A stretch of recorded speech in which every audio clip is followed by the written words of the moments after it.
ಶಿರಭೋಲೆ ನಮಃ. ಪುಟ್ಟ ಭಾಷೆಗಳು 700 ಅಂಕ ಮಾತಿನ ಗಟ್ಟಿಯಿಲ್ಲದ ಲಿಪಿಗಳಿಲ್ಲದ ಅಂಕ.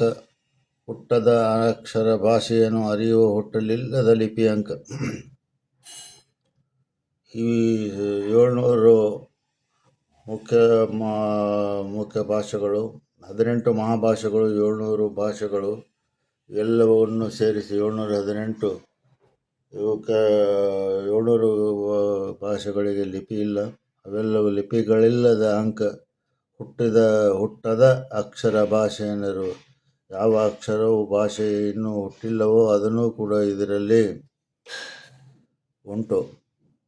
ಹಾಗೆ ಪುಟ್ಟ ಭಾಷೆಗಳು 700 ಅಂಕ ಮಾತಿನ ಗಟ್ಟಿಯಲ್ಲಿ ಲಿಪಿಗಳಿಲ್ಲದ ಅಂಕಾಕ್ಷರ ವಿದ್ಯೆಯಲ್ಲಿ ಬರೆದ ಭಾಷೆ. ಹುಟ್ಟಿದ ಅಕ್ಷರ ಭಾಷೆಯನ್ನು ಅರಿಯುವ ಹುಟ್ಟಲಿಲ್ಲದ ಲಿಪಿ ಅಂಕ. ಇದನ್ನು ಅಕ್ಷರ ಭಾಷೆಯಲ್ಲಿ ಅರಿಯುವ ಅಂಕ ಲಿಪಿ ಅಂಕ. ಲಿಪಿ ಎಲ್ಲ ಲಿಪಿಗಳಲ್ಲಿ ಇಟ್ ಕ್ಯಾನ್ ಬಿ ಕನ್ವರ್ಟೆಡ್ ಅಂತ ಅರ್ಥ ಮಾಡಿಕೊಳ್ಳೋಣ.